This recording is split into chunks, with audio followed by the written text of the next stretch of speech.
할렐루야, 아멘. 제가 이제 우리 지난주 이제 우리가 3시간 그 기도회 리바이벌 기도회를 하고 이제 그 지난주에 우리가 말씀 나눴기 때문에 주님의 은혜로 저도 뭐라고 나눴는지를 좀 기억해야 돼가지고 2주 전 제 설교를 정말 인내하며 잘 들었거든요. 그래서 제 목소리 듣는 게 좀 힘들어요.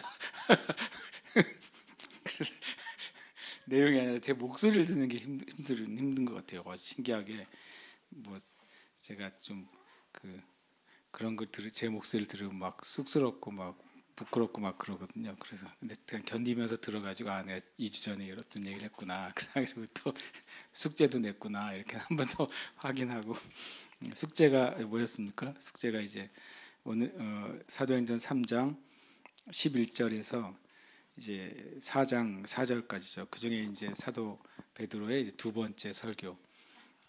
좀 거창하게 말하면 기독교의 두 번째 설교죠. 초대교회의 두 번째 설교 가운데 세 가지 큰 복음의 주제가 있다, 이 말씀을 드렸어요. 하나는 죄된 인간의 상태가 사도 베드로의 그 설교 가운데 이렇게 숨겨져 있고 우리가 찾을 수 있다. 그리고 성부, 성자, 성령 하나님, 특별히 살아계신 하나님께서 이 죄된 인간의 상태 가운데 행하신 일들, 또 앞으로 행하실 일들이 또 말씀에 기록되어 있고 또 선포가 되었다라는 말씀을 드렸고요. 그리고 또 이제 마지막에 새롭게 된 인간의 죄된 상태에서 하나님이 어떤 일을 행하셨고 그것 때문에 새롭게 된 그 인간의 새로운 상태죠. 그 상태가 오늘 이 사도 베드로의 두 번째 설교 가운데 있다, 이 말씀을 드렸어요. 그래서 한번 찾아보시라. 숙제가 아닌 숙제라고 말씀을 드렸고 또 수요일 날 와야 생각나는 숙제도 될 것 같다고 말씀드렸는데 한번 찾아보셨습니까? 아까 왔는데 누가 저한테 숙제했다고 그랬는데 진짜 훌륭하다고 그랬어요. 그래서 한번 말씀 한번 같이 읽어보고 싶습니다. 우리 설교 부분만 좀 읽었으면 좋겠는데요. 12절에서 26절까지입니다. 12절에서 26절까지 제가 한 절, 여러분이 한 절 말씀, 사도행전 3장입니다. 사도행전 3장 12절에서 26절까지 제가 한 절, 여러분이 한 절 교독하겠습니다. 베드로가 이것을 보고 백성에게 말하되 이스라엘 사람들아, 이 일을 왜 놀랍게 여기느냐? 우리 개인의 권능과 경건으로 이 사람을 걷게 한 것처럼 왜 우리를 주목하느냐?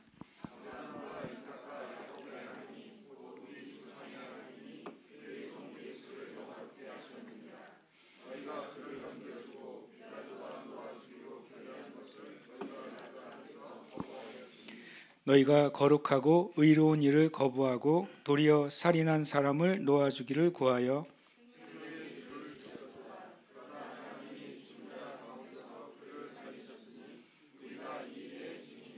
그 이름을 믿음으로 그 이름이 너희가 보고하는 이 사람을 성하게 하였나니 예수로 말미암아 난 믿음이 너희 모든 사람 앞에서 이같이 완전히 낫게 하였느니라.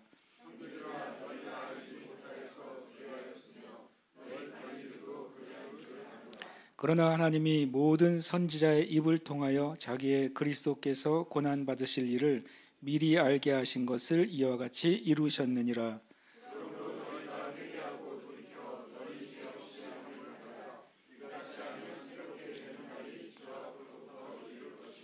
또 주께서 너희를 위하여 제정하신 그리스도 곧 예수를 보내시리니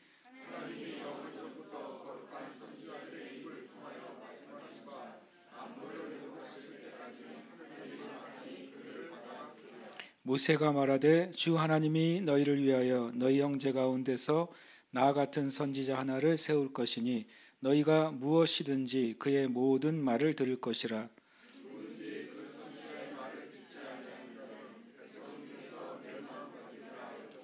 또한 사무엘 때부터 이어 말한 모든 선지자도 이때를 가리켜 말하였느니라.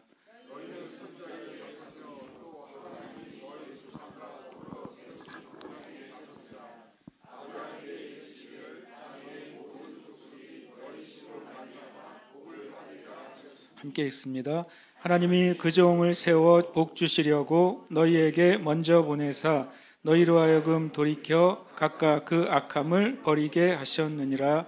아멘. 우리 함께 읽은 말씀이 사도 베드로의 두 번째 설교입니다. 위대한 설교죠. 왜냐하면 이 설교를 통해 5천 명이 예수 그리스도를 믿고 또 초대교회 성도가 됐기 때문에 이 설교는 굉장히 위대한 설교입니다. 사도 베드로가 이렇게 설교할 때 누가가 거기에 같이 있었나 봐요. 이렇게 자세하게 이렇게 명확하게 기록했다는 사실이 정말 놀랍고 감사한 일인 거죠. 설교는 뭐 과거든지 현재든지 미래든지 설교는 복음을 설교해야 되는 줄 믿습니다. 복음을 설교해야 돼요. 근데 복음이 우리가 아는 것처럼 예수 그리스도를 통해서 주신 하나님의 은혜가 복음이죠. 근데 예수 그리스도를 통해 주신 하나님의 은혜가 우리 개인의 구원에서부터 시작하지만 또 하나님의 나라가 우리의 삶 가운데 또 이 땅 가운데 임한 것까지가 복음의 은혜인 줄 믿습니다.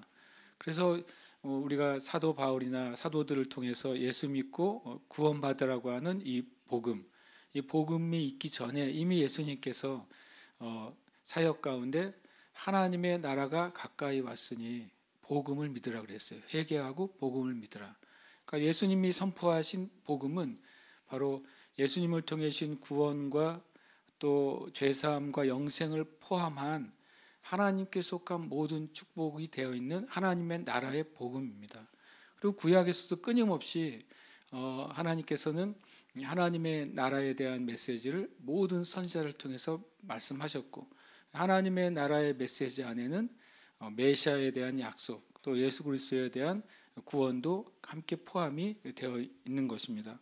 오늘 말씀 안에도 보면 이 만물의 회복이라는 메시지까지 이제 가게 돼요. 그것처럼 복음은 예수님을 통해 가신 하나님의 모든 전 역사죠. 모든 전 역사가 포함됐다고 말씀할 수 있습니다. 설교는 복음을 설교해야 됩니다. 제가 이 말을 하냐면 교회에서 행해지는 모든 설교의 중심은 하나님 나라 예수 그리스도의 복음이어야 돼요. 중국의 교회가 있잖아요. 중국의 교회에도 이제 삼자교회라고 하는 교회가 있을 때 제가 한번 그 선교사님에게 여쭤봤어요. 삼자교회에서는 설교를 어떻게 합니까? 성경을 가지고 설교를 똑같이 하는데 그랬더니 삼자교회에서 설교할 때는 공식적인 교회는 공안이 뒤에 와서 앉아 있답니다. 주일마다. 그래서 목회자의 설교를 이렇게 체크를 한대요. 예를 들어서 부활을 얘기하면 안 되고 이 정부를 비판하는 설교를 하면 안 되고 뭘 해야 되냐면 도덕적인 인간이 되라고 그리고 이렇게 나라에 이렇게 순종하는 인간이 되라고 하는 메시지를 해야 된다는 거예요. 근데 가만히 보면 요즘 교회는 대한민국에는 공안도 없는데 공안이 있는 것처럼 설교하는 걸 많이 봅니다. 희한하게 부활의 얘기를 잘 얘기하지 않고 회개하라는 얘기를 얘기하지 않고 복음 외에 다른 얘기가 더 엄청나게 많은 거예요. 그래서 저도 주님 앞에 저 자신을 점검해야 되겠다는 생각을 갖습니다. 사도 바울이 너는 때를 얻든지 못 얻든지 뭘 전파하라고요? 말씀을 전파하라고 그랬어요. 말씀요. 그러니까 말씀이 아닌 것을 설교하는 것은 사도 바울의 그 법칙에 의하면 설교가 아닌 거죠. 성경에 있는 말씀을 설교해야 되고 그 성경에 있는 말씀의 진리를 명확하게 하기 위해서 또 설교해야 되는 줄 압니다. 오늘 이제 세 가지 주제, 죄된 인간의 상태, 그 죄된 인간의 상태에 하나님이 하셨고 하실 일들, 그리고 하나님이 하신 일을 통해 변화된 인간의 상태. 이것이 실은 복음의 중요한 핵심이고 사도 베드로가 너무나 그 말씀 우리에게 잘 전해주고 있습니다. 첫 번째, 죄된 인간의 상태가 어디에 나와 있습니까? 13절에 나와 있는데요. 13절 같이 한번 더 읽어볼까요? 시작. 아브라함과 이삭과 야곱의 하나님 곧 우리 조상의 하나님이 그의 종 예수를 영화롭게 하셨느니라. 너희가 그를 넘겨주고 빌라도가 놓아주기로 결의한 것을 너희가 그 앞에서 거부하였으니. 이것은 이제 일어난 사건이죠. 여기서 인간의 상태를 제가 어떻게 깨닫고 묵상하게 되었냐면 바로 그들이 예수님을 어떻게 했습니까? 넘겨주고 거부했어요. 예수님이 누구십니까? 예수님이 진리이시죠. 죄된 인간의 상태는 진리와 생명을 넘겨주는 거예요. 그리고 거절하는 것입니다. 요한복음 1장 5절에서는 빛이 어둠에 빛이 돼 그 어둠이 깨닫지 못했다. 다른 표현으로 어둠이 빛을 이기지 못했다. 나중에 빛을 거절했다라고 말합니다. 결국에 인간의 죄된 상태는 바로 생명이신 진리이신 예수 그리스도를 거절하고 넘겨주는 상태가 바로 예수님을 만나기 전에 구원받기 전에 모든 인간의 상태입니다. 여러분 예수 믿지 않는 사람들을 만나보세요. 그들은 예수님을 거부합니다. 그리고 주님이 진리라고 말하고 생명이라고 말하고 구원이라고 말한다면 그것을 무시하는 것입니다. 이것이 예수님을 만나지 못한 모든 사람의 영적인 상태예요.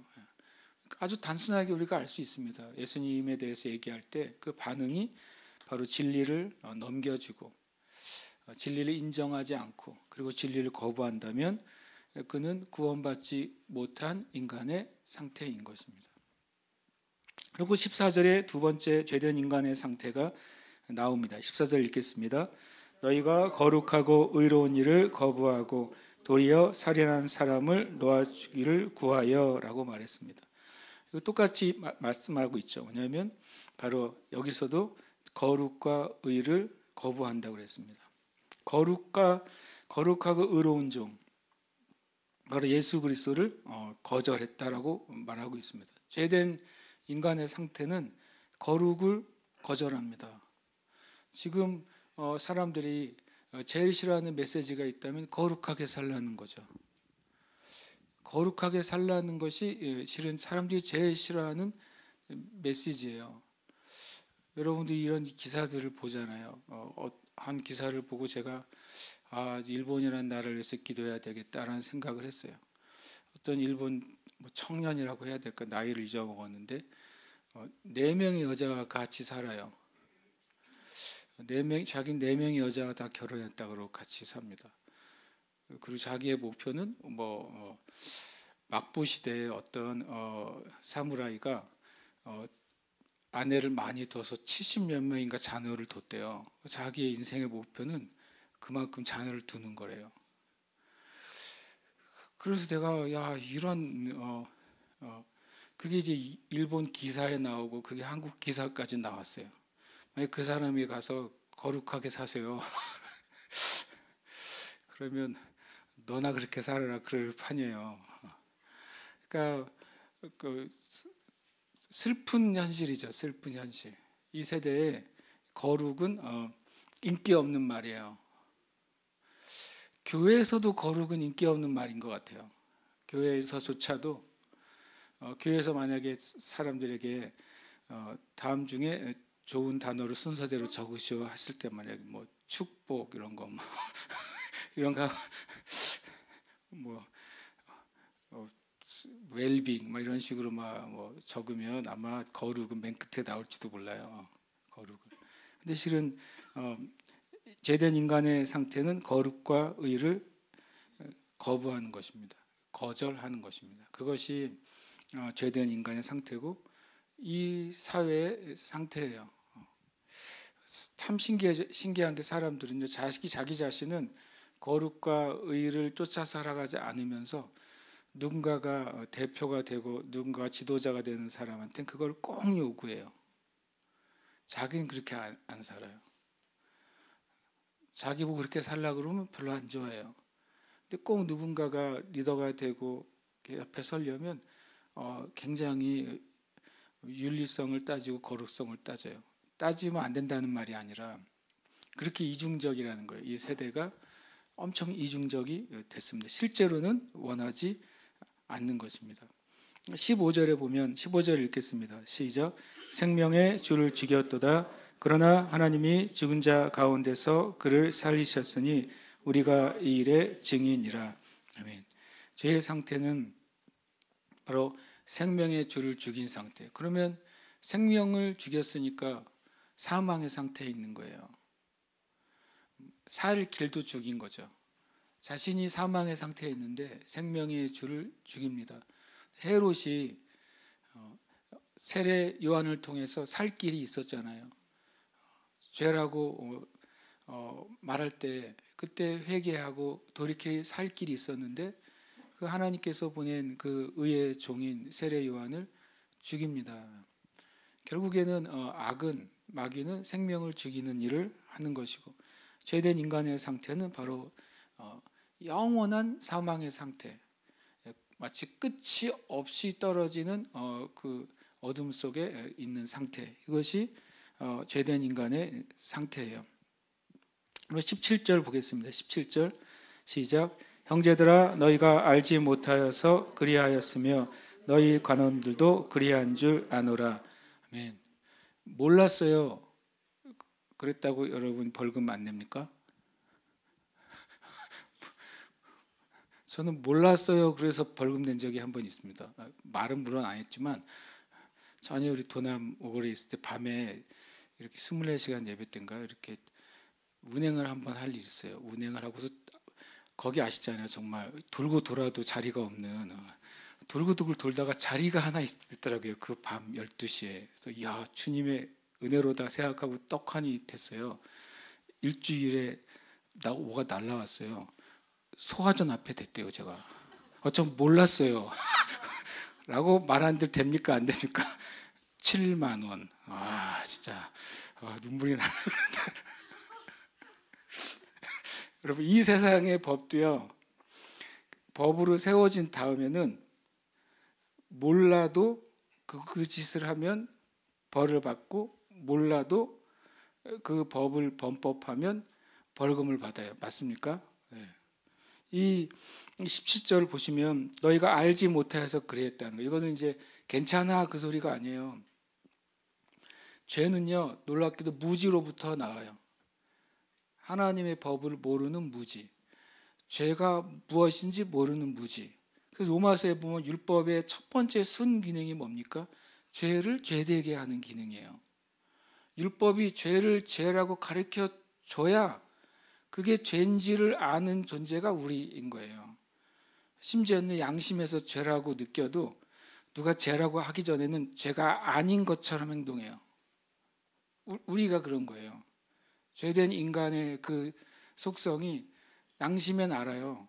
그런데 누군가가 너 죄 지었어라고 말하지 않고, 그리고 걸리지 않으면 나는 죄 짓지 않았다고 스스로에게 스스로를 이렇게 컨트롤을 하는 겁니다. 그러나 성경은 명확하게 말합니다. 왜냐하면 이 무지가, 영적 무지의 상태는 모든 죄된 인간의 상태인 겁니다. 하나님 앞에 가서는 핑계할 수가 없다고 그랬어요. 왜냐하면 너의 양심에 증거가 있고 하나님 만드신 모든 만물의 질서 안에 죄와 선, 의와 악에 대한 증거가 있기 때문에 하나님 앞에 가서 핑계할 수 있는 사람이 아무도 없다고 했습니다. 더더군다나 진리의 말씀이 선포된 사람들에게는 더더욱 핑계될 수가 없는 것입니다. 그러니까 죄된 인간의 상태는 빛을 거부하고 거룩을 거부하고 사망의 안에 있고 영적 무지의 상태에 있다고 사도 베드로가 말하고 있고, 그것은 정말 사실인 것입니다. 그리고 19절에도 또 나옵니다. 19절 함께 읽겠습니다. 시작. 그러므로 너희가 회개하고 돌이켜 너희 죄 없이 함을 받으라. 이같이 하면 새롭게 되는 날이 주 앞으로부터 이를 것이요. 죄 없이 함을 받으라 라고 말했으니까 죄사함 받기 전에 죄된 인간의 상태는 뭡니까? 죄의 상태예요. 내가 곧 죄고 죄가 곧 나인 상태. 이것이 죄된 인간의 상태입니다. 여기서 죄는 하마르티아라는 단어를 씁니다. 하마르티아, 믿음 양육 받으신 분들은 아시죠? 에베소서 2장 1절. 너희가 허물과 죄로 죽었던 너희를 살리셨도다. 허물과 죄할 때 죄가 하마르티아예요. 하마르티아가 무슨 뜻이냐면 관역을 빗나갔다라는 뜻이에요. 화살을 쐈는데 관역을 빗나갔어요. 적중하지 못했어요. 그것이 죄예요. 관역이 뭡니까? 하나님의 말씀인 거죠. 나의 생각이 하나님의 말씀 밖의 생각을 하는 겁니다. 나의 입의 말이 하나님의 말 밖의 말을 하는 겁니다. 나의 행동이 하나님이 하라고 하는 그 행동 밖의 행동을 하는 거예요. 그것이 다 하마르티아, 관역을 빗나간 죄예요. 바로 이 19절은 우리가 예수님을 만나기 전의 상태, 예수님 믿지 않는 모든 죄된 인간의 상태는 다 하마르티아의 상태라는 거예요. 남들이 보기에는 엄청 스마트하고 젠틀맨이고 의인 같아 보여도 그가 예수님으로 말미암아 죄사함 받지 못한 그 사람의 생각과 말과 행동은 다 뭡니까? 관역을 벗어난 하마르티아. 하나님이 점수를 하나도 줄 수 없다는 소리예요. 100발을 쐈는데 관역 바깥으로 100발을 쏘면 뭐합니까? 1점도 안 나오는 거잖아요. 그것이 죄인 것입니다. 그리고 26절에 또 이제 인간의 죄된 상태가 나옵니다. 26절 읽겠습니다. 시작. 하나님이 그 종을 세워 복 주시려고 너희에게 먼저 보내사 너희로 하여금 돌이켜 각각 그 악함을 버리게 하셨느니라. 네, 악함의 상태라고 말하고 있습니다. 푸네리아라는 단어를 말하는데요. 우리의 모든 것에 선한 것이 없는 악만 나온다는 상태예요. 만약에 독사의 그 윗니에 있는 성곤니 안에 있는 샘을 누르면 뭐만 나오는 거예요? 독만 나오는 거예요. 거기서 꿀을 얻을 수가 없잖아요. 아무리 노력해도 독사의 이 있는 샘에는 독만 나오는 거예요. 이것이 악함이에요.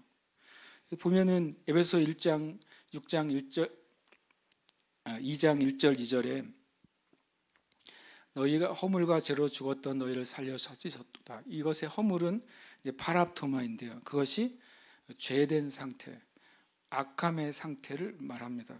그리고 죄는 하마르티아, 그 악함과 죄의 상태로부터 흘러나오는 모든 낱낱의 죄악들, 그것이 바로 인간의 죄된 상태라고 우리에게 명확하게 말씀하고 있습니다. 그러면 이제 우리가 이렇게 예수님을 믿기 전에 모든 사람의 상태, 수많은 사람들의 상태가 이 빛으로부터 멀어져 있고 거룩으로부터 멀어져 있고 생명으로부터 멀어져 있고 그리고 영적인 진리와 지혜로부터 멀어져 있고 그리고 죄와 악함의 상태에 있을 때 하나님이 하신 일들이 오늘 말씀 안에 또 나타나 있습니다.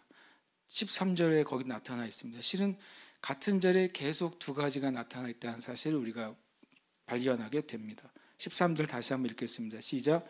아브라함과 이삭과 야곱의 하나님 곧 우리 조상의 하나님이 그의 종 예수를 영화롭게 하셨느니라. 너희가 그를 넘겨주고 빌라도가 놓아주기로 결의한 것을 너희가 그 앞에서 거부하였으니, 여기서는 하나님이 하신 일은 뭡니까? 바로 예수님을 영화롭게 하신 것입니다. 예수님이 이 땅에 오셨을 때에는 모든 영광을 버리시고 오셨어요. 하나님의 영광을 버리셨고 하늘의 지위를 버리셨고 심지어는 하나님의 본성까지도 버리셔서 인간의 본성을 입고 오셨어요. 이것이 참 정말 있을 수 없는 하나님이 인간이 되시는 놀라운 성육신의 사건이죠. 그런데 그 예수님을 하나님이 어떻게 했다고요? 다시 영화롭게 하셨다고 그랬습니다. 예수님도 요한복음 17장에서 마지막 기도에서 이전에 아버지와 있었던 대로 나를 다시 영화롭게 해주십시오라고 말합니다. 그때 이 말씀 그대로 이 사도 베드로가 하나님이 예수님을 영화롭게 하셨다라고 하는 것이죠. 예수님이 영화롭게 하셨다는 소리는 예수님께서 성육신하신 모든 일들을 온전히 성취하셨다는 사실을 전제로 하고 있는 것입니다. 하나님은 예수님을 영화롭게 하심으로써 이 땅에 있는 죄와 악의 문제를 해결하신 것입니다. 15절입니다. 15절 함께 읽겠습니다. 생명의 주를 죽였도다. 그러나 하나님이 죽은 자 가운데서 그를 살리셨으니 우리가 이 일의 증인이라. 아멘. 하나님이 하신 중요한 일, 가장 중요한 일, 실제적으로는 하나님이 예수님을 영화롭게 하신 일의 구체적인 사건은 바로 예수님을 죽은 자 가운데서 다시 부활시키신 것입니다. 예수님의 부활은 영원한 부활입니다. 예수님의 부활은 나중에 모든 신자들이 경험하게 될 온전한 새로운 부활입니다. 썩지 않는 부활, 약하지 않는 부활, 영원히 하나님과 거하게 되는 그 몸의 부활을 예수님이 먼저 보이신 것입니다. 그것은 하나님이 하신 일이죠. 이것이 바로 하나님이 하신 놀라운 부활의 은혜고, 부활은 생명을 이겼다는 것을 의미합니다. 부활은 저주를 이겼다는 것을 의미하고, 부활은 생명의 권세를 잡고 있는 그 세력을 또 이겼다는 것을 의미합니다. 하나님이 하신 일은 우리를 사망의 권세로부터, 사망의 권세를 다스리고 있는 악의 세력으로부터, 그리고 영원한 죄로부터 우리를 살리셨다라는 사실을 말씀하고 있습니다. 또 16절에 또 하나님이 하신 일이 나옵니다. 읽겠습니다. 그 이름을 믿음으로 그 이름이 너희가 보고 아는 이 사람을 성하게 하였나니 예수로 말미암아 난 믿음이 너희 모든 사람 앞에서 이같이 완전히 낫게 하였느니라. 아멘. 하나님이 어떤 일을 하셨냐면, 또 하시고 계시냐면, 예수 그리스도를 믿는 믿음 안에서 놀라운 치유를 행하십니다. 우리가 예수 그리스도를 믿는 믿음 안에서 치유받을 수 있고 또 치유할 수 있다는 걸 기대할 수 있는 이유는 그 치유의 근원인 그 질병에 대한 해결이 일어났기 때문입니다. 질병의 근원은 바로 죄이죠. 죄의 문제가 해결됐기 때문에 죄의 문제를 해결하신 그 예수님의 이름을 믿을 때 죄의 문제의 해결, 또 죄로 말미암아 일어나는 질병의 해결이 그 안에 있다는 사실을 우리는 보게 됩니다. 주님이 일을 하셨고 지금도 계속 하시고 계신 것이죠. 왜냐하면 예수 그리스도의 이름의 은혜는 지금도 동일하기 때문에 그렇습니다. 18절입니다. 함께 읽겠습니다. 그러나 하나님이 모든 선지자의 입을 통하여 자기의 그리스도께서 고난받으실 일을 미리 알게 하신 것을 이와 같이 이루셨느니라. 아멘. 하나님이 뭘 하셨다고요? 미리 말씀하신 것을 이루셨다. 하나님이 하셨고 하시는 일이 있는데요, 이미 미리 말씀하신 것을 이루시는 일을 하신다는 거예요. 우리가 구약의 말씀이 정말 중요한 것 중에 하나가 뭐냐면 하나님이 하시겠다고 하신 일들이 구약에 가득하기 때문에 그렇습니다. 그러면 하나님은 어떤 분이시라고? 하나님은 하시겠다고 하신 일을 행하시는 분이니까, 우리가 만약에 어떤 내 삶에 대한 하나님의 약속을 붙잡고 기도하기를 원한다면 구약에 있던 예들을 찾아봐야 돼요. 구약에 나에게 있었던 문제들이 있었던 사람들이 있는가? 구약에 나와 관련된 어떤 믿음의 씨름을 했던 그런 예가 있는가? 구약에 내가 통과해야 되고 또 이겨야 될 그런 상황에 대해서 구약에서 말씀하시는 그런 말씀이 있는가? 그걸 찾아볼 필요가 있어요. 왜냐하면 이 말씀에 의하면 하나님은 어떤 분이라고요? 모든 선지자의 입을 통하여 미리 알게 하신 것을 이루신 분이에요. 하나님이 이루신 것 중에 가장 큰 이루심이 뭐예요? 바로 예수님의 죽으심과 부활이란 말이에요. 그럼 나머지 모든 선지자들을 통해서 예언하신 것은 당연히 예수 그리스도 안에서 이루시는 하나님이십니다. 그래서 우리가 하나님의 말씀을 가지고 기도한다는 것은 이 영적인 진리 안에서 기도하는 겁니다. 하나님은 약속하신 것을 이루시는 하나님이지, 그러니까 성경에 내 문제에 대한 약속을 찾아내면, 나는 내 문제에 대한 약속을 가지고 하나님께 나아가면 하나님이 약속하신 것을 이루신 하나님이시니까 이 약속을 가지고 나아간 나의 문제도 이루시는 분이 하나님이라는 믿음을 가질 수 있는 것입니다. 그래서 성경을 여러분 읽을 때 이것은 약속이라고 읽어야 돼요. 근데 실제로 성경이 약속이란 말이잖아요. New Testament, Old Testament, 이게 뭐예요? 옛 언약, 새 언약이잖아요. 성경은 약속이에요. 약속의 책입니다. 우리가 성경 말하지만 어떻게 보면 약속 책인 거예요. 약속의 리스트가 엄청나게 많이 있는 것이 바로 구약과 신약의 말씀인 줄 믿습니다. 하나님 어떤 일을 하십니까? 말씀하신 것을 이루십니다. 그것이 하나님의 일이십니다. 그리고 또 계속 보면 19절입니다. 19절 함께 읽겠습니다. 그러므로 너희가 회개하고 돌이켜 너희 죄사함을 받으라.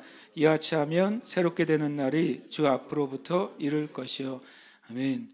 하나님은 회개하는 자에게 죄사함과 새롭게 되는 거듭남을 주십니다.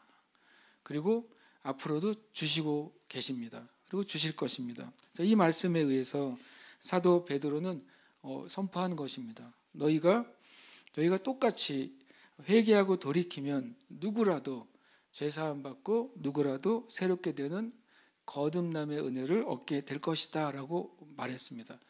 이 말씀이 얼마나 강력했는지 5천 명의 그 두 귀와 마음이 돌아섰잖아요. 인생이 바뀌는 길, 그것은 바로 하나님 앞에서 회개하고 돌이키는 거라는 겁니다. 저와 여러분의 인생이 어떻게 바뀌었습니까? 회개하고 돌이켜서 바뀌었습니다. 하나님은 그 은혜를 지금도 행하신 하나님인 줄 우리가 믿는 것입니다. 그리고 20절입니다. 20절 읽겠습니다. 또 주께서 너희를 위하여 예정하신 그리스도 곧 예수를 보내시리니. 아멘. 주님은 재림의 약속을 하셨습니다. 하나님이 다 주체잖아요. 하나님이 보내신다는 거예요. 복음의 주체는 하나님이십니다. 우리의 믿음의 대상도 하나님이십니다. 이게 굉장히 중요합니다. 하나님이 하신 일이에요. 우리가 왜 유일신이라는 표현을 쓰냐면 하나님이 하신 일이기 때문이고, 하나님은 성부, 성자, 성령 삼위일체 하나님이시기 때문에 그런 것입니다. 바로 하나님이 하시는 일은 바로 예수님을 다시 보내시는 겁니다. 다시 보내시는 게 중요한가? 왜냐하면 하나님은 하나님의 일을 미완성하신 채로 예수님을 보내시지 않을 것이기 때문에 그렇습니다. 만약에 하나님이 성경에 약속하신 모든 일들을 이루어지지 않은 채로 주님이 재림하시면 하나님은 능력 없는 하나님이신 거예요. 아니면 약속한 것을 지키시지 않는 하나님이신 거예요. 주님이 재림하신다고 하는 것은 예수님께서 이 땅에 십자가에서 죽으실 때도 마지막에 뭐라고 말씀하셨습니까? 구원을 완성하실 때 다 이루었다고 말씀하셨어요. 그러면 예수님이 다시 재림하실 때는 동일하게 성경에 기록된 모든 하나님의 뜻이 완성됐을 때 오시는 것입니다. 그래서 하나님이 예수님을 보내시겠다, 이것은 성경의 모든 것을 완성하시고 구원을 완성하시는구나 라는 사실을 우리가 깨닫게 되는 것입니다. 또 21절 보겠습니다. 하나님이 영원 전부터 거룩한 선지자들의 입을 통하여 말씀하신 바 만물을 회복하실 때까지는 하늘이 마땅히 그를 받아들이라. 아멘. 우리가 살아가는 이 세상, 흔히 말해서 지구라는 환경 안에 있는 이 세상이 예수님이 재림하실 때 어떻게 될지는 잘 모릅니다. 어떤 분은 예수님이 재림하시고 우리를 천국으로 보내시니까 지구는 사라질 거야 라고 말하는 분도 있습니다. 어떻게 생각하세요? 좀 아까운데요, 그러면? 근데 성경의 표현대로 하면 만물을 회복하신다고 그랬어요. 회복. 그 회복 안에 놀라운 비밀이 분명히 있는 것 같아요. 그리고 계시록에도 이전 하늘과 이전 땅, 이전 바다가 다시 보이지 않는다.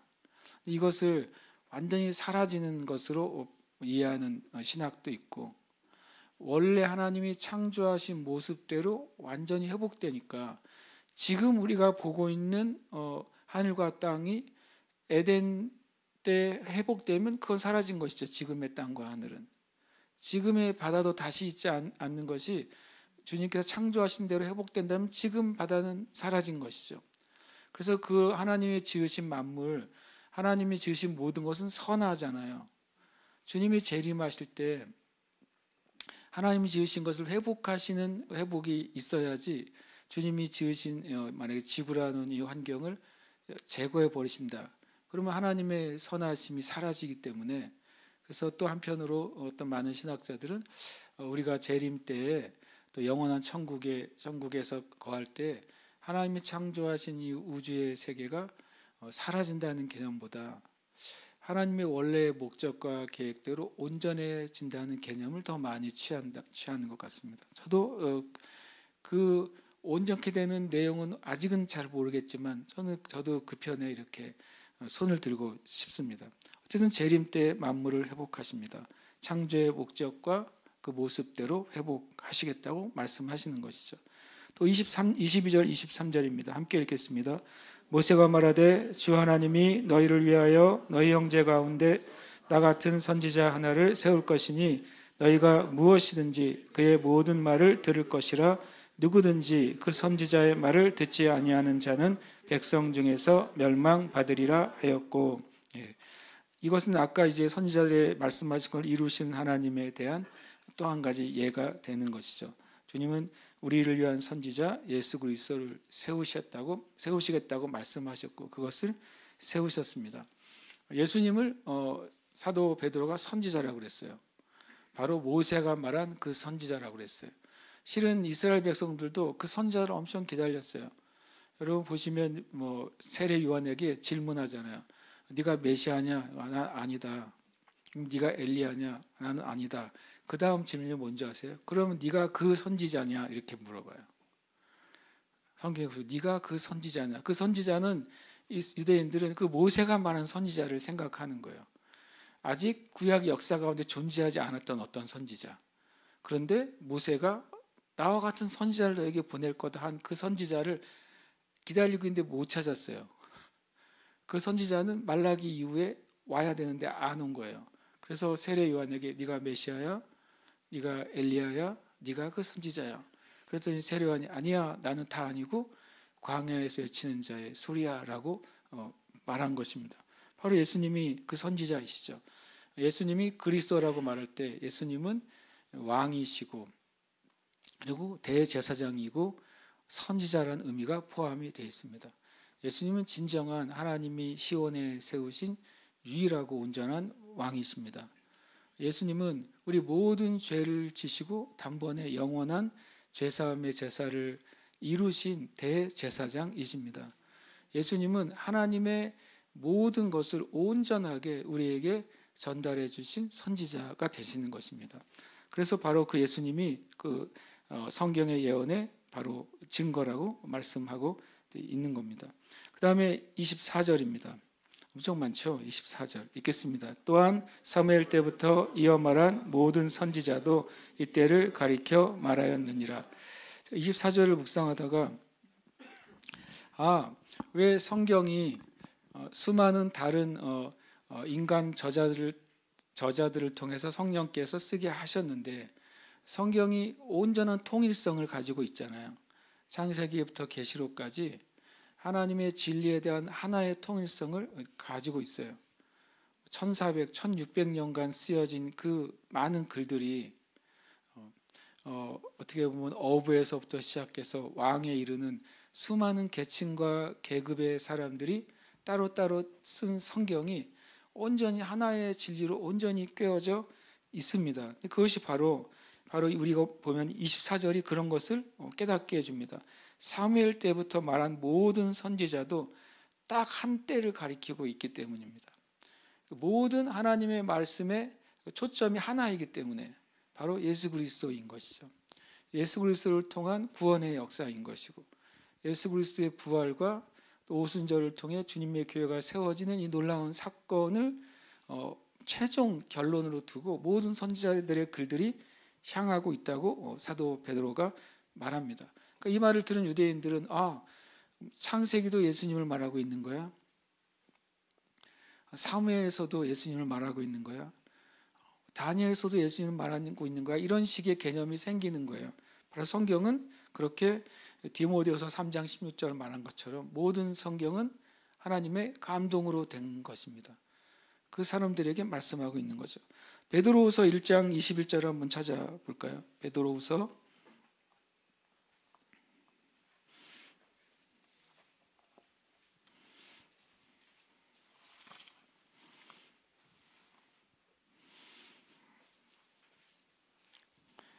우리가 이제 성령의 감동 얘기하면 디모데후서 3장 16절을 주로 생각하는데 베드로후서 1장 21절 아주 중요합니다. 베드로후서 1장 21절입니다. 함께 읽겠습니다. 예언은 언제든지 사람의 뜻으로 낸 것이 아니요 오직 성령의 감동하심을 받은 사람들이 하나님께 받아 말한 것임이라. 아멘. 여기 표현은 말했습니다. 그들이 하나님께 받았다는 거예요. 그들이 성경은 주님으로부터 받아서 기록된 것입니다. 성령의 감동으로 그들이 기록된 것입니다. 때로는 이렇게 이해할 수 있습니다. 성경의 저자들이 그냥 자기 마음대로 적었는데 그게 주님의 뜻하고 일치가 됐나 보다. 아닙니다. 성경은 성령의 강건한 역사와 또 깨닫게 하시는 말씀이 받아 적었다고. 저는 완전 축자 영감서를 얘기하는 게 아닙니다. 완전 축자 영감서는 그냥 성경의 기록자들은 마치 그냥 인형처럼 말하면 그냥 받아 적었다고 생각하는 게 완전 축자 영감설이라는 말도 좀 어려운 말인데 그렇지만 그렇다면 그런 식으로 성경이 쓰여졌다면 저자가 한 명만 있으면 되잖아요. 오래 사는 사람 한 명만 있으면 되잖아요. 열심히 받아 적으면 되잖아요. 한 1년 적으면 되겠네요. 받아서 66권을. 근데 성경은 66권이 한 사람이 쓰여진 게 아니잖아요. 한 사람에 의해서. 그게 완전 축자 영감설처럼 그냥 불러주면 받아 적는 성경이라면 하나님이 세우신 그 종과 선지자들의 그 삶과 인격과 또 하나님이 그때 주시는 메시지에 합당한 사람들을 통해서 말씀하시는 거잖아요. 그래서 우리는 하나님의 어떤 사용하고 버리는 우리 수단이 아니에요. 하나님은 우리는 에베소에 보면 우리는 하나님의 영광이 되도록 불러주셨고 하나님의 찬양이 되도록 불러주셨다고 말했는데 그렇기 때문에 하나님은 수많은 저자들을 통해서 하나님의 영감을 불어넣으시고 깨닫게 하시는 말씀을 통해 우리에게 예언의 말씀 또 성경을 주셨다고 말씀하시는 겁니다. 바로 이렇게 24절은 24절은 그것을 말씀해주고 있어요. 바로 모든 성경의 최종 목적은 하나님의 뜻 가운데서 선지자를 통해 주셨고 성경의 통일성이 있다는 사실을 깨닫게 해주십니다. 26절을 같이 읽겠습니다. 시작. 하나님이 그 종을 세워 복주시려고 너희에게 먼저 보내사 너희로 하여금 돌이켜 각각 그 악함을 버리게 하셨느니라. 아멘. 너희에게 먼저 보내사 이렇게 말했어요. 재밌죠? 너희가 누굽니까? 너희가 누구냐면 13절에 1장 3장 12절 3장 12절에 뭐라고 말하냐면 이렇게 시작하죠. 베드로가 이것을 보고 백성에게 말하되 그때 첫 번째 하나가 뭡니까? 이스라엘 사람들아 이렇게 말해요. 모든 성경은 믿는 자에게 구원을 주신 하나님의 능력이잖아요. 복음은 그것은 첫째는 유대인에게 또한 헬라인에게로다. 로마서 1장에 말씀하고 있잖아요. 로마서 1장 16절에 그것처럼 먼저 유대인에게 복음이 전해졌어요. 말 그대로. 첫 번째 설교, 두 번째 설교 다 유대인에게 복음이 전해졌어요. 그리고 그 유대인의 복음이 전해진 시간이 스데반 집사님의 순교 전까지 한 3년 반 정도로 보는 것입니다. 그리고 나서 복음이 이제는 이방인으로 흘러갑니다. 핍박에 의해서 사마리아로 가고 또 멀리 안디옥으로 가고 계속 흘러가서 나중에 로마까지 가게 된 거죠. 성경은 말씀 그대로 성취된다는 사실을 우리에게 보여주십니다. 이것을 통해서 우리가 26절에는 복 주시기 위해서 예수님을 세우셨다는 겁니다. 참 중요한 말씀은 너희에게 복 주시려고 그 종을 세워서 복 주시려고 너희에게 먼저 보내셨다라고 말씀하세요. 그 복이 뭡니까? 그 복 주시려고 보냈다라고 말씀하셨으니까 복의 내용을 우리가 기억할 필요가 있습니다. 이것은 중요한데요. 갈라디아서 3장 말씀입니다.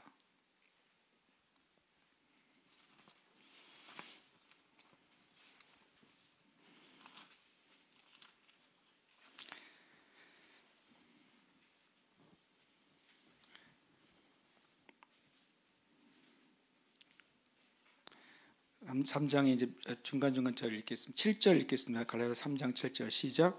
그런즉 믿음으로 말미암은 자들은 아브라함의 자손인 줄 알지어다. 말했어요. 그 다음에 9절 읽겠습니다. 시작. 그러므로 믿음으로 말미암는 자는 믿음이 있는 아브라함과 복을 받느니라. 말했습니다. 14절 읽겠습니다. 시작. 이는 그리스도 예수 안에서 아브라함의 복이 이방인에게 미치게 하고 또 우리로 하여금 믿음으로 말미암아 성령의 약속을 받게 하려 함이라. 아멘. 이쪽에 3단계죠. 하나님이 아브라함이란 한 사람을 택하셔서 하나님이 복을 약속하시고 선포하셨어요. 그리고 시간이 흘러 이 신약의 시기에는 9절에 말하고 있죠. 믿음으로 말미암은 자는, 믿음으로 예수 그리스도를 믿는 자는 믿음이 있는 아브라함의 복에 이제 거기가 포함이 되는 것입니다. 아브라함의 복이 뭡니까? 아브라함의 복은 복의 근원이 되는 것입니다. 축복 자체가 되는 것. 너는 복의 근원이라는 표현은 너는 복 자체가 될 것이요 이렇게 되어 있습니다. 그리고 또 아브라함이 하신 약속은 뭡니까? 그를 통해서 온 열방이 복을 받고 구원받을 거라고 말씀하시는 거예요. 그 복이 첫 번째 단계는 아브라함에게, 두 번째 단계는 예수 그리스도를 믿는 자들에게, 세 번째는 뭐라고 되어 있습니까? 이방인에게. 이렇게 하나님 동일한 복을 아브라함, 또 유대인, 그리고 이방인에게 동일하게 주시겠다고 약속하셨어요. 그러니까 예수님은 복 주시기 위해서 세우셨고 그 복을 온전히 주신 유일한 하나님의 통로가 되시는 것입니다. 그러니까 오늘 제가 벌써 이 죄된 인간의 상태를 얘기했고 하나님이 하신 일을 얘기했어요. 그럼 마지막으로 새롭게 된 인간의 상태는 어떤가? 저와 여러분이 어떤 상태냐 하는 것입니다. 오늘 이 설교 가운데서 찾자면 다시 또 우리가 왔다 갔다 하면 돼요. 16절 보겠습니다. 시작. 그 이름을 믿음으로 그 이름이 너희가 보고하는 이 사람을 성하게 하였나니 예수로 말미암아 난 믿음이 너희 모든 사람 앞에서 이같이 완전히 낫게 하셨느니라. 새롭게 된 인간의 상태는 놀랍게도요, 예수를 믿는 믿음으로 치유받는 상태가 됐어요. 예수를 믿는 믿음으로. 베드로와 요한이 이 안진뱅이에게 치유를 전달해 줬지만 그 안진뱅이 입장에서는 치유를 받은 것이죠. 예수를 믿는 믿음이 다른 사람을 치유하도록 도와주고 그리고 예수 그리스도를 믿는 믿음이 나에게 치유가 임하도록 우리는 하게 됩니다. 마가복음 16장 15절 18절에 말씀하고 있잖아요. 믿는 자에게는 표적이 있다고 그랬습니다. 믿는 자에게는 영적인 표적이 있어요. 믿는 자에게는 삶의 표적이 있어요. 믿는 자에게는 치유의 표적이 있습니다. 그것은 예수 그리스도를 믿는 자에게 주신 것입니다. 특별한 몇 명이 아니라 예수 그리스도를 믿는 모든 자에게 따르는 표적이라고 마가복음 16장은 명확하게 말씀하고 있습니다. 여러분과 저의 새롭게 된 여러분과 저의 상태는 뭡니까? 예수 그리스도의 이름을 가진 자들이 된 겁니다. 그리고 이 사실은 참 중요한 것이죠. 나는 예수 그리스도의 이름을 가진 자입니다. 난 예수님의 이름으로 고백할 수 있고 선포할 수 있고 치유할 수 있고 그리고 예수 그리스도의 이름으로 뛰어넘을 수 있습니다. 우리가 그 상태예요. 예수님의 이름을 가진 상태죠. 예수님의 이름이 어떤 이름입니까? 하늘에 있는 자, 땅에 있는 자, 땅 아래에 있는 모든 자들이 예수님의 이름에 무릎 꿇는다고 말했어요. 호가호이라고 알잖아요. 앞에 호랑이가 쫓아가고 뒤에 여우가 쫓아가는데 많은 동물들이 호랑이 보고 고개를 숙이는데 뒤에 있는 여우가 자기 보고 그런 줄 알고 이제 착각한다고. 근데 제가 보니까 이거는 되게 믿음으로 봐야 되겠네. 왜냐하면 내 이름이 아니라 내 능력이 아니라 나와 함께 하시는 예수님의 이름 때문에 마귀는 우리 앞에서 물러가는 것입니다. 그렇죠? 나의 능력이 아니라 나에게 주신 예수님의 이름 때문에 모든 어둠의 권세는 떠나가는 것입니다. 이것이 새롭게 된 우리에게 주어진 정말 중요한 상태인 것이죠. 19절 보겠습니다. 19절 읽겠습니다. 그러므로 너희가 회개하고 돌이켜 너희 죄 없이 함을 받으라. 이같이 하면 새롭게 되는 날이 주 앞으로부터 이를 것이요. 아멘. 우리가 새롭게 된 인간의 상태는 새롭게 된 상태입니다. 이건 정말 중요한 거죠. 나는 새로운 존재야. 이 말을 우리가 참 하기가 어렵잖아요. 우리는 조금만 어떤 일이 있으면 나이 먹어서 그래 이렇게 말하잖아요. 그런데 예수 믿는 사람들은 나는 날마다 새로워라고 남들이 안 하는 소리를 할 수 있는 사람인 것이죠. 나는 날마다 새로워진다라는 말을 감히 할 수 있는 사람들은 그리스도인들이에요. 어떤 미국의 백만장자가 젊음을 유지한다고 자기 아들 피로 자기 한 번씩 자기 피로 교환도 하고 별 이상한 행동을 많이 하더라고요. 굉장히 젊어 보이려고. 그리고 제가 생각했어요. 이제 그분은 모든 돈을 거기에 쏟는데요. 젊음으로 돌아가려고. 그래서 제가 예수 믿으면 되는데 예수 믿으면 날마다 새로 하시는데 왜 그렇게 수백만 불을 쓰면서 인생을 허비할까? 그 생각을 합니다. 이 사실은 중요한 사실입니다. 우리가 예수의 이름을 가진 자고 우리가 날마다 새로워진 존재라는 사실은 너무나도 놀라운 신비로운 진리입니다. 우리가 이것을 믿음으로 붙잡으시길 축복합니다. 아멘. 또 19절에 보면 거듭남과 재사함이 같이 있습니다. 거듭남과 재사함이 새로운 우리의 존재의 실제 모습인 것입니다. 우리 로마서 8장 1, 2절은 정말 중요하죠. 결코 정죄함이 없다는 말. 이 말을 잘 안 믿어요. 예수 믿는 사람들이요. 로마서 8장 다시 한번 읽어볼까요? 다 아시지만 이게 얼마나 중요한데 잘 안 믿어요. 예수 믿으면서도. 희한하게 착해가지고 겸손해요. 이 말을 안 믿어요. 불필요한 겸손이 있어요. 뭐냐면 다시 한번 읽어볼까요? 시작. 이러므로 이제 그리스도 예수 안에 있는 자에게는 결코 정죄함이 없나니 이는 그리스도 예수 안에 있는 생명의 성령의 법이 죄와 사망의 법에서 너를 해방하였음이라. 아멘. 아멘. 1절을 입에 달고 사세요. 나는 예수님 안에 있으므로 결코 정죄함이 없다.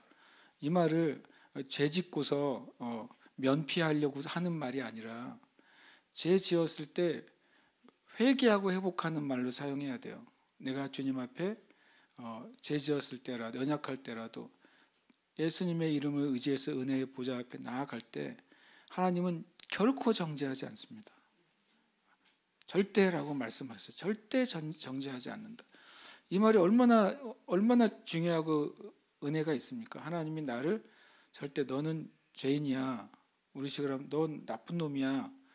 이 말 안 하신다고 약속하셨어요. 근데 우리가 희한한 겸손이 있다고 그랬잖아요. 그거 어떻게 안 바뀌는지 모르겠어요. 주일날 대표 기도 때 주님 우리는 죄인입니다. 이 문장을 어떻게 뽑아내기가 어려운 것 같아요. 이거 뽑기가 진짜 세상에 어려워요. 그래서 기도를 바꿔야 되겠죠. 이제 대표 기도를 누가 하면 주님 저희는 의인입니다. 이렇게 예수 그리스도 안에서 의인입니다. 의인됨을 감사합니다로 기도를 시작할 수 있으면 얼마나 좋을까 이 생각을 자주 합니다. 우리가 결코 정죄함이 없다. 이것은 결코 가벼운 말씀이 아니에요. 이 말은 예수님의 피값으로 우리에게 주어진 말씀이에요. 예수님의 십자가와 부활을 통해서 우리에게 주어진 말씀, 결코 정죄함이 없다. 이 말씀을 여러분이 굳게 붙잡으시기를 축복합니다. 그리고 25절입니다. 25절 읽겠습니다. 너희는 선지자들의 자손이요 또 하나님이 너희 조상과 더불어 세우신 언약의 자손이라. 아브라함에 이르시기를 땅 위의 모든 족속이 너로 씨로 말미암아 복을 받으리라 하셨나니. 우리는 선지자의 자손, 언약의 자손이 되는 거예요. 예수 그리스도 안에서. 선지자의 자손, 언약의 자손은 누굽니까? 하나님의 자손이죠. 저 여러분 하나님의 자녀입니다. 이게 굉장히 중요합니다. 우리는 마귀의 자녀가 아니고 하나님의 자녀예요. 세상의 자녀가 아니고 하나님의 자녀예요. 우리가 대한민국 국민이지만 근본적으로 하나님의 자녀예요. 이것이 우리 삶의 중요한 어떤 내 생활과 내 미래와 내 삶의 그 모티브가 돼야 돼요. 내가 하나님의 자녀이기 때문에 나는 일을 하는 겁니다. 하나님의 자녀이기 때문에 이 선택을 하는 거예요. 하나님의 자녀이기 때문에 내가 이 삶을 가는 것입니다. 이것이 우리의 삶의 근본적인 동기가 되어야 될 줄 믿습니다. 26절 마지막 26절 말씀 읽겠습니다.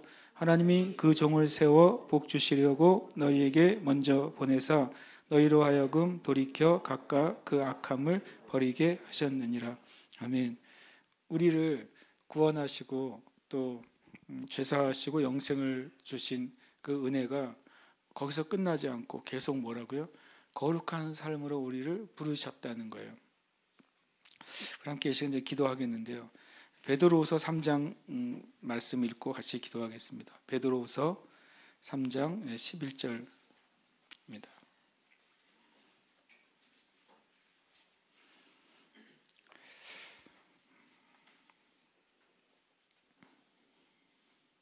베드로후서 3장 11절, 12절, 13절 말씀입니다. 베드로후서 3장 11절, 12절, 13절 말씀 함께 읽겠습니다. 이 모든 것이 이렇게 풀어지리니 너희가 어떠한 사람이 되어야 마땅하냐 거룩한 행실과 경건함으로 하나님의 날이 임하기를 바라보고 간절히 사모하라. 그날에 하늘이 불에 타서 풀어지고 물질이 뜨거운 불에 녹아지려니와 우리는 그의 약속대로 의가 있는 곳인 새 하늘과 새 땅을 바라보도다. 아멘. 아멘. 우리가 어떠한 사람이 되어야 마땅합니까? 거룩함입니다. 거룩한 행실과 경건함으로 그 주님의 다시 오심과 영원한 천국을 바라보는 삶을 살아야 되는 것이 마땅하다. 그 삶으로 우리를 부르셨다고 말씀하십니다. 할렐루야. 아멘. 시간 우리가 기도하십시다. 주님, 저는 예수님을 이름을 가진 자입니다. 내 안에는 예수 그리스도가 계십니다. 세상에 있는 어떤 것보다도 크신 분이 계십니다. 나는 죄사함 받았고 거듭난 의인입니다. 나는 하나님의 자녀가 되었고 하나님의 백성이 되었습니다. 나는 거룩한 삶으로 부름 받았습니다. 우리는 죄된 인간의 상태를 살펴봤지만 우리는 거기에 있지 않습니다. 우리는 새롭게 된 인간의 상태 안에 있습니다. 그리고 하나님이 하시는 일은 과거에도 하셨고 지금도 하시고 계십니다. 그래서 우리의 삶 가운데 성경에 이루신 모든 일들은 우리가 나에게 이루실 하나님의 일이라는 사실을 우리는 믿을 수 있습니다. 같이 시간 기도하십시다. 주님, 저를 구원하시고 구속하시고 예수의 이름을 주시고 그리고 거룩함으로 부르신 그 은혜에 인해 감사합니다. 그 삶에 제가 응답하는 삶을 살겠습니다. 함께 이 시간 기도하겠습니다.